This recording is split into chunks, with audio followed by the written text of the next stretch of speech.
प्रकृति का स्वभाव बड़ा विचित्र होता है। उसे समझ पाना कम से कम अभी तक तो मनुष्य के बस की बात नहीं बन सका। ज्ञान विज्ञान की उन्नति के साथ साथ कहा जाता है कि प्रकृति के सभी रहस्यों को जान और सुलझा लिया गया है, परंतु यह बात सच नहीं लगती। मौसम विज्ञानी घोषणा करते हैं कि अगले 24 घंटों में बहुत वर्षा होगी या कड़ाके की ठंड पड़ेगी, पर होता कुछ और ही है। वर्षा और ठंड के स्थान पर कड़ाकेदार धूप खिलखिला उठती है। सारा विज्ञान उसकी जानकारियों और सफलताओं का सारा दंभ धरा रह जाता है। सो प्रकृति अनंत है, उसका स्वभाव अबूझ है। कभी तो वह इतना पानी वर्षा देती है कि बाढ़ के कारण मानव हाहाकार करने लगता है। कभी इस तरह से तपती है कि यदि कहीं थोड़ा बहुत पानी रहता भी है तो सूखकर धरती और उसके सारे वातावरण को रूखा बना देता है।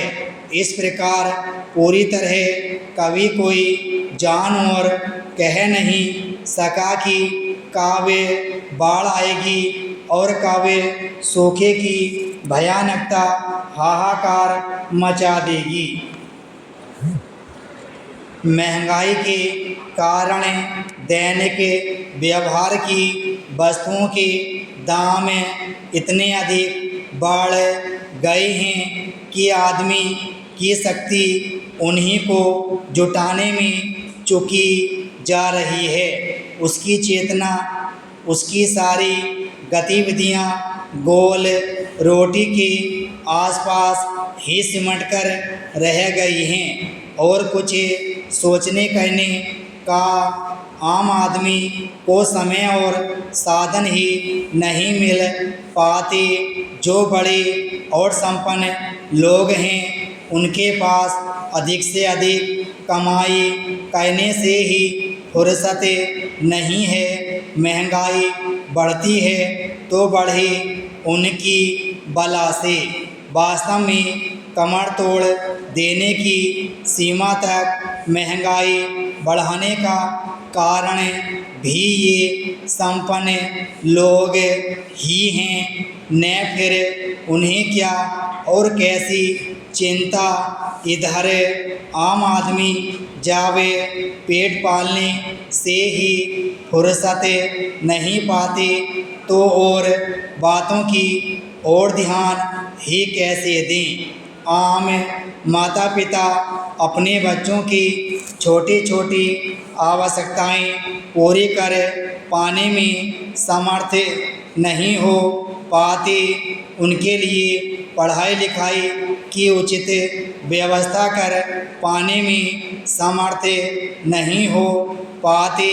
अपने बुजुर्गों की आवश्यकताओं की तरफ चाहकर के भी ध्यान दे नहीं सकते। फलस्वरूप घरों परिवारों में हर समय आपसी चकचक मची रहती है। घर परिवार स्नेह के बंधन, रिश्ते नाते इस महंगाई की मार के कारण ही टूटकर बिखर रहे हैं। जिन आदर्शों के कारण मनुष्य का आदर मान था वे आदर्श ही आज समाप्त होते जा रहे हैं। बड़े बुजुर्ग बताते हैं कि उनके ज़माने आय बहुत कम हुआ करती थी। 25-30 रुपये महीना कमाने वाला व्यक्ति अपने परिवार का तो सुख सुविधापूर्वक निर्वाह किया ही करता था। सोने चांदी के आभूषण और घर द्वार तक भी उसी आमदनी में बनवा लिया करता था। विराम स्टोर।